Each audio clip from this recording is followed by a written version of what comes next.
A powerful alien has just destroyed the moon and made its way towards Earth. The army sends a military troop to fight the creature at its hideout in an attempt to buy some time for a nuclear attack. However, as the soldiers approach their target, they come to quickly realize they are no match as it disperses several tentacles and eliminates them with ease one by one. Months later, the very same creature stands before a high school class as their new teacher.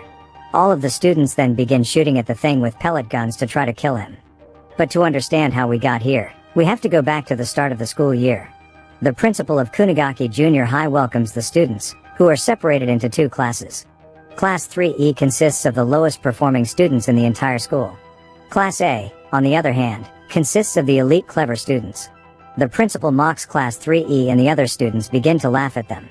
He says Class A students have a bright future ahead of them, and deserve the best education, but Class E, however, will be sent to a run-down building on the side of the mountaintop, where they will continue their studies away from the clever students so that they cannot distract or interfere with their grades.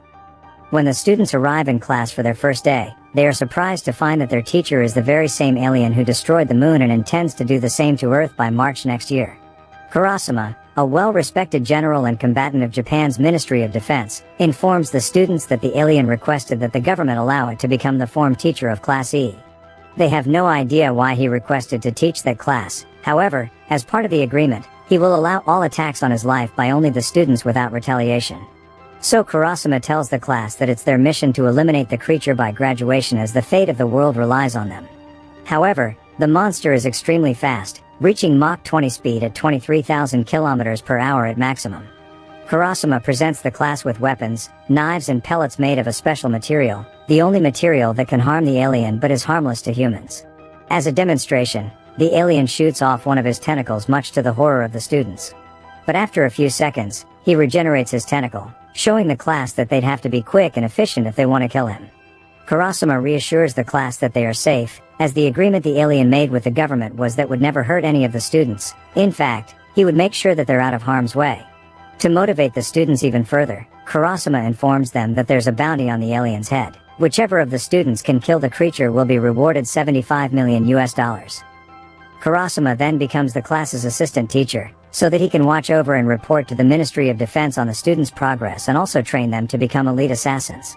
In addition to Kurasama, a high-ranking international assassin named Irina Yelovic was hired to teach English to the class. She makes many attempts to kill the powerful being over the first couple of weeks. However, all of her attempts are futile and she finally gives up. At recess each day, Kurasama makes the students practice their weapons combat, improving on their assassination skills with each lesson. Nagisa, one of the quiet students, studies and notes down every little detail about the alien so that he can figure out its weakness. So far, he's able to figure out that the alien has a color-changing ability that represents his different emotions. Yoshida, one of his classmates, and his two friends, believe that's of no help and instead pressure him into going along with their assassination attempt that morning in language class. Nagisa says he needs more time to figure out the alien's weakness and find a foolproof plan, but they convince him that it's either now or never. During the lesson, Nagisa pretends to have finished the class assignment and brings it to the teacher, hiding a knife behind a sheet. When he tries to stab the alien, it grabs his hand immediately and tells him he should have tried better. Then, Nagisa hugs the teacher, revealing a bomb inside of his shirt that explodes and sends him and the alien crashing to the ground. A girl named Kayano rushes to Nagisa's aid, afraid for his life, but Yoshida reassures her that the bomb was filled with the pellets that would only harm the teacher, but it also contained gunpowder, which would leave Nagisa with only a few scratches. The students then notice a semi-transparent membrane covering the alien's corpse, so they attempt to remove it, but the creature is nowhere to be seen. Instead, he was hiding within the ceiling observing them. He tells them that the membrane is his old layer of skin, which he sheds once a month. It had absorbed the impact of the bomb and gave him enough time to escape the blast radius. The monster returns to the ground extremely angry with Yoshida and his two friends for putting Nagisa's life in danger. So, within a split second he goes to each of their homes and grabs the nameplates of their family houses and returns with them. He then threatens that if they ever put another student's life in danger or try to sacrifice them, he will uphold the deal he made with the government to not hurt them, but that doesn't mean he won't hurt or even kill their families. After everyone returns to their seats, the alien tells them that the assassination should be a team effort, and it should be an achievement they are all proud of. He congratulates Nagisa on his assassination attempt as he didn't see the explosive coming with how well Nagisa played it off. Kayano then asks the professor if he has a name, And when he says he doesn't, she suggests that the class calls him Koro-sensei, which means unkillable teacher, and everyone agrees. Even the alien is honored to be called such a name. The next morning, when Kurosama arrives at school, he finds the students shooting at Koro-sensei, who is entangled in a net stuck on the basketball hoop after the students set a trap which he fell for. The sensei then loosens the net and falls to the ground. The students take the opportunity to shoot him. However, he loosens the net and appears on the roof in a split second. Then, a new classmate arrives at 3E. His name is Karma. He was one of the smartest elite students of Class A. However, he got into way too many fights with the other students, and so he was demoted to Class E for his violent behavior. Demonstrating not only his superior intellect but also his resourcefulness, Karma had attached some blades made of the same metal as the knives to his palm, leading Koro-sensei to lose a tentacle after shaking his hand. This is the first time he was successfully hurt by a student, or by anyone at all.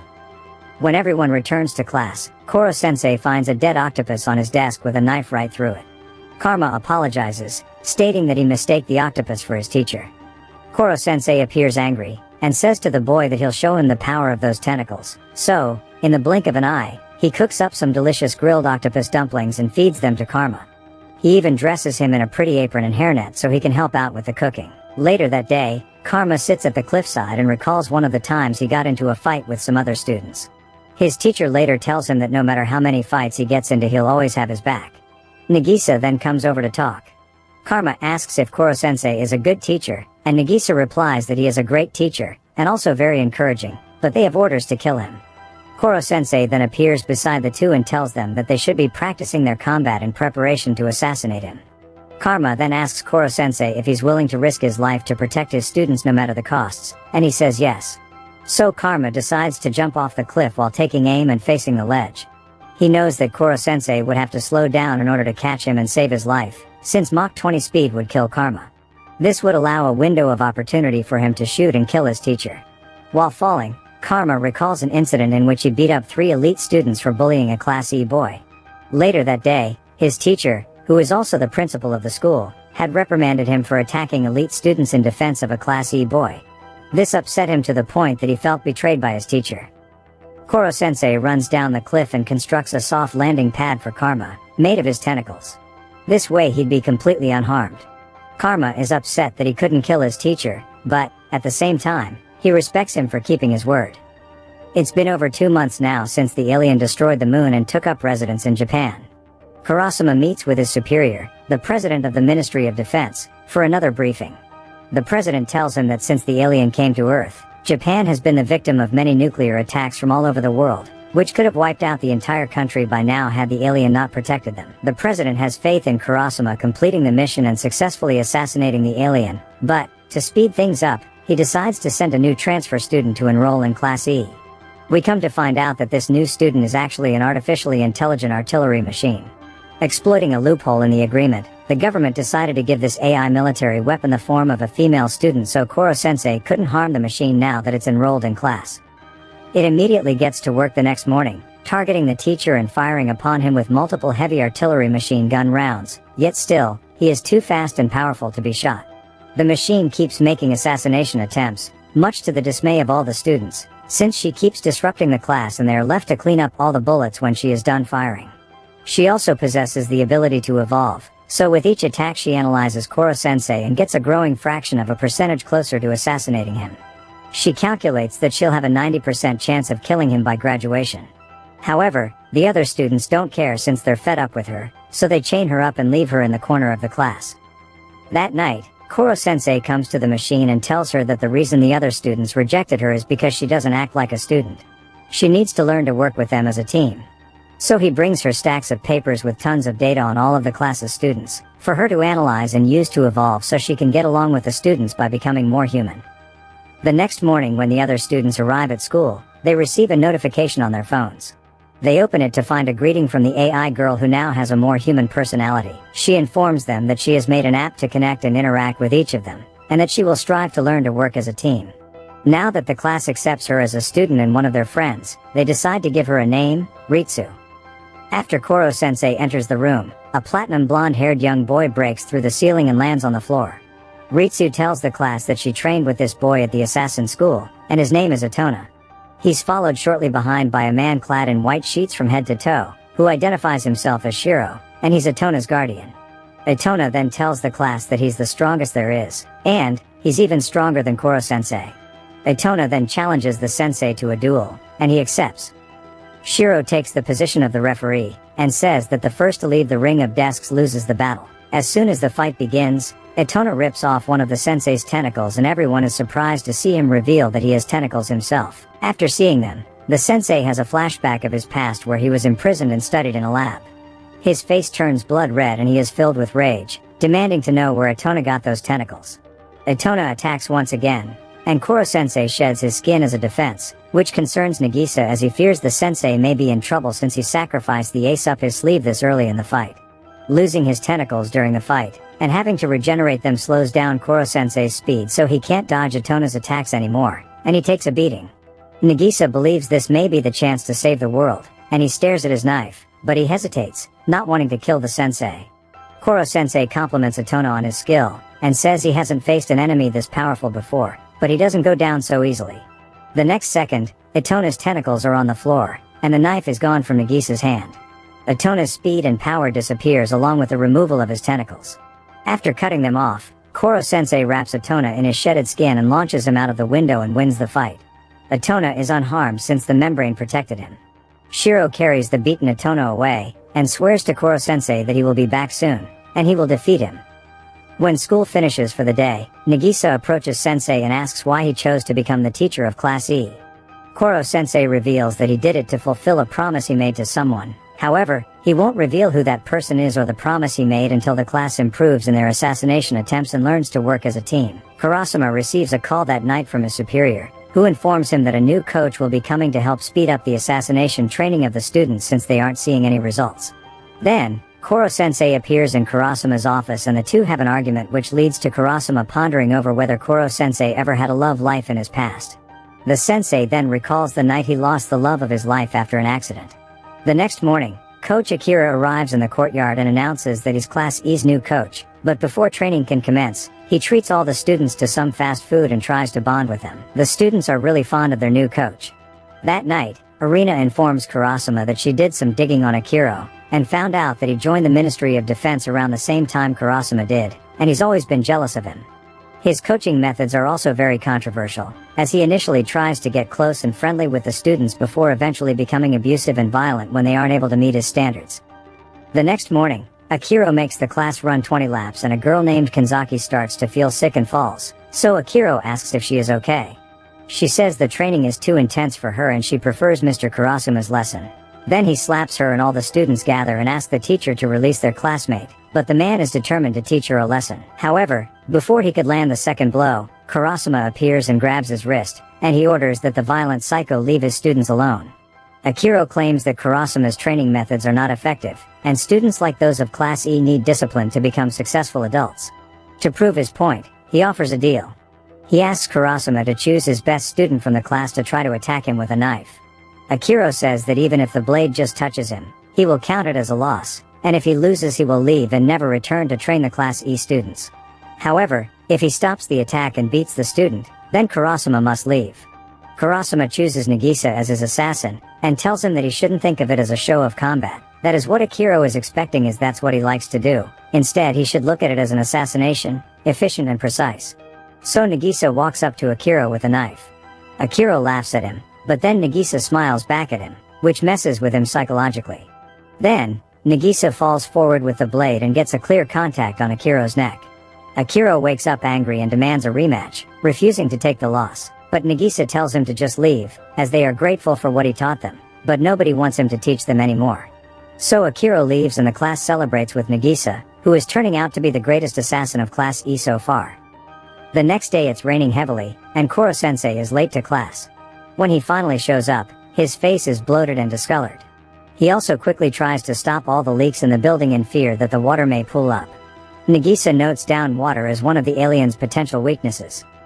Then he rounds up all the students and assistant teachers outside, right before taking off like a fighter jet and coming back crashing down with a military satellite right in front of them.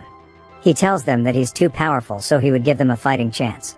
He says he will allow the students who get the highest scores in each subject to destroy one of his tentacles. With each tentacle lost, he loses speed as well, and the possibilities of an assassination grows. This provides all of the students with enough motivation to do well in school. After the exam, Karma, Okuda, and Nakamura score the highest marks in English, math, and science. So the three of them will be allowed to destroy a tentacle each on the day of the final exam. The next day, the students prepare all of the necessary weapons, traps, and structures to kill Koro-sensei. Then they prepare a celebration in respect of their teacher, but also to celebrate them saving the world when they kill him tomorrow. They watch the fireworks that night, and contemplate whether they even want to go through with killing their sensei, but they know the fate of the world relies on it. Then, Koro-sensei appears beside them and tells them he's proud, and he can't wait to see what they have in store for him.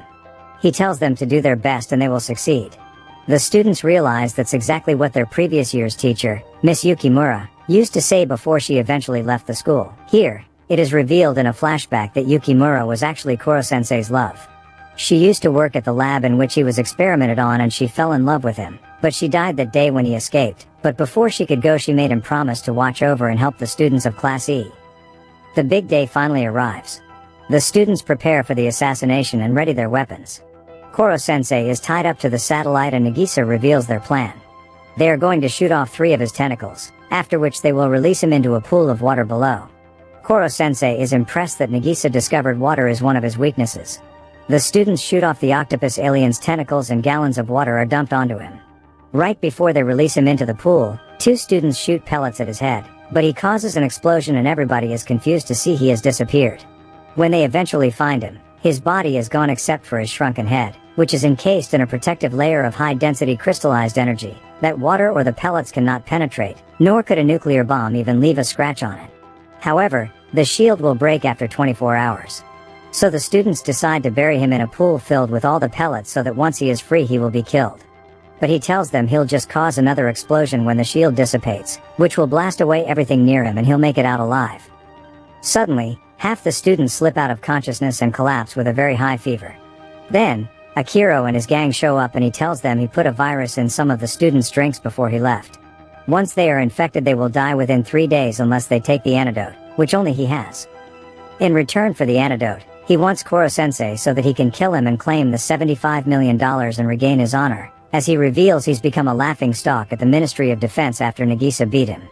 It is revealed that Otona was with them this entire time, and he tries to attack Nagisa but Kurasama pushes him out the way and takes the hit and falls to the ground. Akiro and his men then escape with the antidote, while Otona goes after Nagisa. Karma helps Nagisa off the ground, and they both flee the courtyard. They eventually climb a huge tower to get as far away from Otona as possible, but he catches up to them. Karma then surrenders and offers to hand Koro-sensei over to Otona, but instead, he throws the sensei to Nagisa. That's when Otona releases his tentacles and gets ready to attack Nagisa. But what he didn't realize is the students chose this particular day to kill Koro-sensei because it was going to be a very rainy day. When it rains, Otona's tentacles become weak and droop from his head. Nagisa quickly cuts them off and Otona falls to the ground defeated. As Otona cries, the sensei tells him that if he's interested, there's a place for him among the other students at Class E, where he can learn to become better at defeating him. Then, Nagisa gets a notification on his phone, and he returns to the courtyard. That's where he confronts Akiro, who has kidnapped Kayano and plans to throw her in a vat full of cement and pellets along with the sensei so he can't explode or else he'll kill his own student, and so he would instead die. Akiro demands that Nagisa hand over the sensei, so he does, but it's revealed to be a soccer ball in the bag. Nagisa was buying time all this while, so that Koro-sensei could come up with an antidote and help the other students. The entire class comes to Nagisa's rescue. They tie up Akiro and his men, and put them in a tub full of cement. A few minutes later, military helicopters arrive and transport the class to a shelter where they plan to finally kill Koro-sensei. They've created a new technologically advanced shelter, which can withstand an explosion from the sensei. Here, they plan to bury him in anti-alien particles, which will kill him once he is free. The students watch the monitor as the sensei appears on screen and congratulates them all on their performance and growth along their journey.